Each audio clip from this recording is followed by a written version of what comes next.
Hi, we're from Pomona High School, and today we're going to be talking about the poem Cut by Sylvia Plath.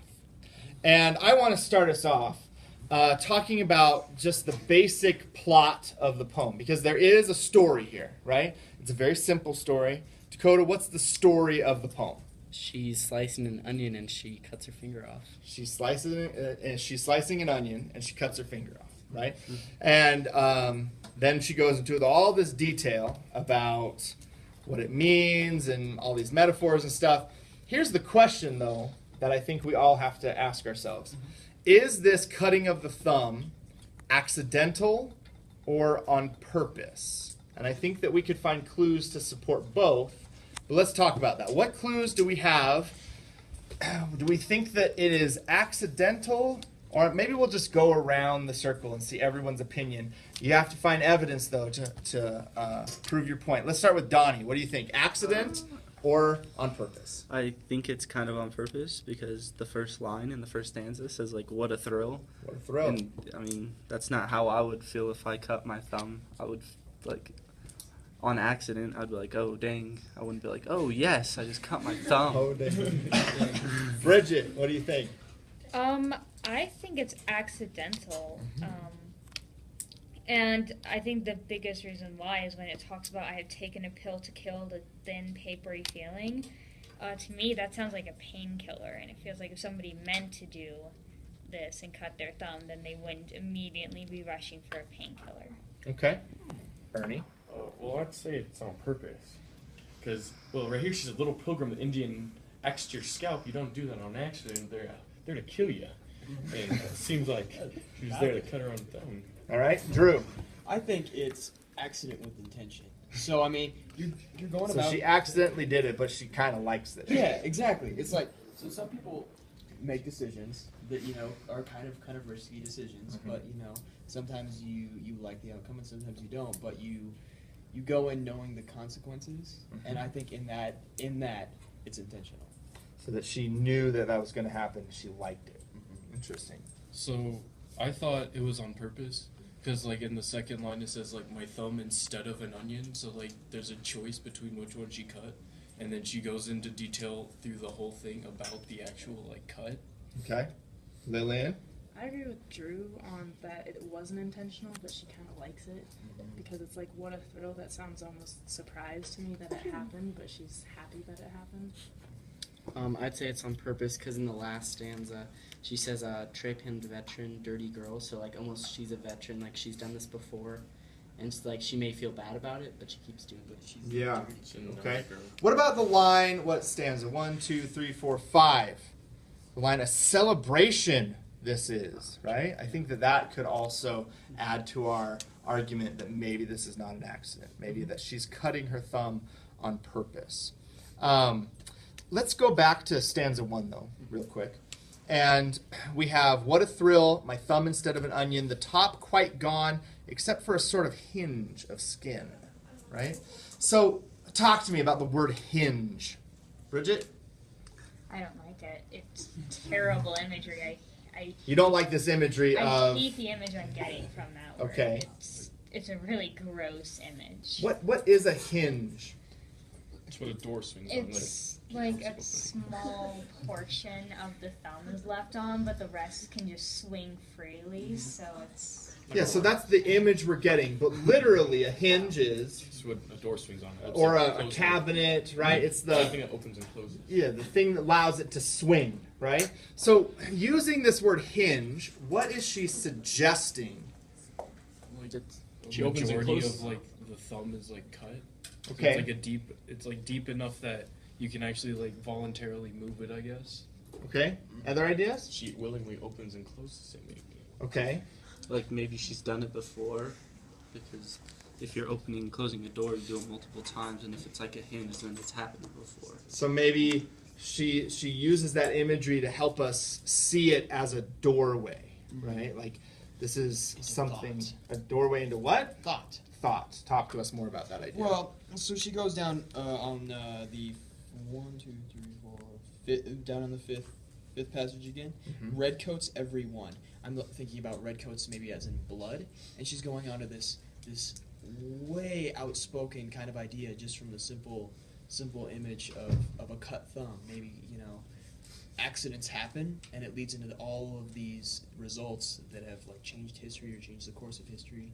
Drew does bring up a good point that there are some historical allusions here, right? I count 4 in the poem. There's historical happenings.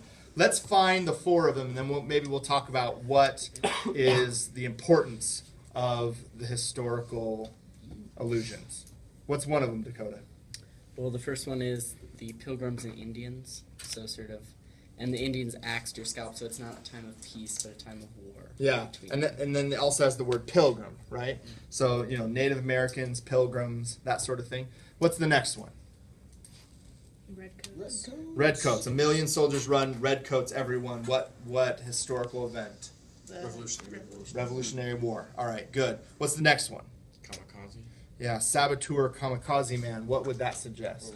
World War II.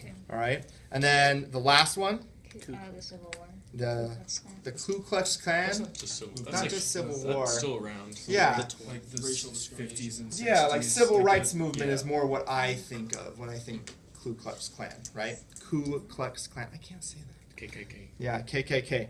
And so we have these historical allusions going on, right? Why do you think we have these? What is Sylvia Plath trying to get us to think about by putting these in? I think there's a purpose behind them. All these people did everything they did on purpose. Like kamikazes, they flew their planes into the ships like willingly. Okay. Like, they're not afraid. Like Indians scalped. The redcoats were here to, not like oppress the settlers. So you feel like the historical allusions are in there because there is an intent Yes. to do harm. Mhm. Okay. Any other ideas? I think it's sort of to talk about the battle that she's fighting, maybe like a mental battle, because it's all talking about wars or battles between people. These are all fairly violent events, or they could be interpreted as violent events. So you think it's more of an internal struggle. Can we talk more about that internal struggle, maybe? I like that idea. Maybe dealing with the pain. I mean, a lot of these wars and things brought on a lot of pain and hardship, and she's going through that right now. I mean, she's got a thumb just hanging there. She has a hinge. But A hinge. what do I do? Yeah. Donnie? Well, I think that it could be on, like, it could just be like her thumb is maybe fighting a battle, like, to not be infected, or like, because, like, all of it is talking about, like, how her thumb is, so maybe she is, I don't know. She's describing her thumb using them to show that the battle her thumb is fighting against, like, what's Okay. happening. All right. Any other ideas for that? I Ernie? feel like maybe she's like fought this battle before when she says a Trepan veteran. Like she's used to fighting this like battle, her internal battle, and she continues to do She it. does use the word veteran. Did anybody look up trepanned? Yeah, I looked it up and it was like a skull wounded or like operated on, so it's like a head injury. Yeah, it is a head injury. So, I mean, it's a veteran with a head injury, which is kind of interesting. Hannah. I actually had a different idea to you guys. Sylvia Plath is kind of known to be a depressed and like troubled woman, or was known. She was really sadistic, and I think by using these, I guess, metaphors of war and stuff, she was likening her own internal struggle to the struggle of like the Civil War and human rights and stuff like that. So that was just my idea. Thank you. We're running out of time, but before we leave, I want us to talk about the theme, because I think that we could just pass over this poem and just say, it's very simplistic, it's just chick that cut her thumb, right? But I think that Sylvia Plath is trying to help us to see something, right? There's a message there. So what do we think is the theme inherent in this poem?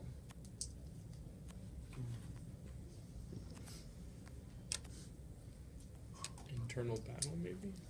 You want to talk to us more about Maybe that? it's like just like the theme like battling. Like she gives all these battles, but she's also like fighting her like internal battle like with herself. Just like how she said she's known to be like dark and really depressed. Do you think there's any hope in those battles? internal or otherwise? I think not, because at the end she says she's a trip-hand veteran. She's got head injuries. I mean, she's pretty like messed up. I think she's in the head, and she's like a veteran to this, so she's like, I don't know. I think she's like losing her battles before it. Okay. And then kind of to go off Ernie, like what I wanted is how like she cuts her thumb, and you'd think it'd be like repeated because of like the word veteran, but then she calls it still like a thrill. So there's like an internal battle of like, well, I'm hurting myself doing this, but I also like it. So like she doesn't know if she should stop or continue to do it. Do you think she feels guilty about the fact that she's doing this? If it's not an accident? Any evidence to suggest that she feels No. bad about it? Homunculus, I am ill. Okay, you think that? You want to talk to us more about Well, that? That's like a very, What's a homunculus? very basic It's a part of human. the brain. It's like pre-man. Yeah, pre-man. Okay. That's a good way to describe it. And so I am ill, so it's maybe like she's going back to very primal instincts with this, and it's almost like it does feel good. Like, I am ill, I'm sick in the head, kind of thing. And then we go down to Japan veteran. You know, maybe she is a little guilty about this. She's a little messed up in the head, but she likes it. She's a dirty girl. That's it, right? Dirty girl, right? I think that line gives us a lot of evidence for the fact that she feels a little guilty, but like Zach said, she still really enjoys it, right? Dakota? Well, I was just thinking, I think it's interesting how she can, like, she puts her problems next to, like, huge historical things that are, like, shaping a country. So, like, almost to say, like, my problems are, like, I mean, pretty important. And whether that's to, like, her or to everybody, like, what she believes that should be. Personal problems are maybe just as, maybe more important than some of these historical battles. Go ahead. When I thought of the theme, I thought that the theme of the whole poem was loss, and maybe the acceptance of loss. Do you want to talk more about that? Well, but during the poem, you know, she cuts her thumb, and then by the end of the poem, I saw it as they had to take her thumb off. They had to Thumb stump. yeah, thumb stump is they cut, and I think that the Japan veteran, the dirty girl, were more talking about a doctor and a nurse and how they had to amputate her thumb off, or somebody that at least knew how to just was able to take her thumb off. I feel like she, like, how we're talking about battle. I feel like she's like how you jump Japan veterans. Like, she kills herself. You think so? Yeah, I think she loses the battle and she just decides to end it all. It's done. And she said, like, you know, how, like, veterans that come with like PTSD and stuff like that, and they go into so many suicides and stuff. She just says it right there, how you jump off a building or something like that. I feel like she's a reason, like, you're a veteran. All right, I think we did a really good job with this poem. Thanks for watching. Like and subscribe.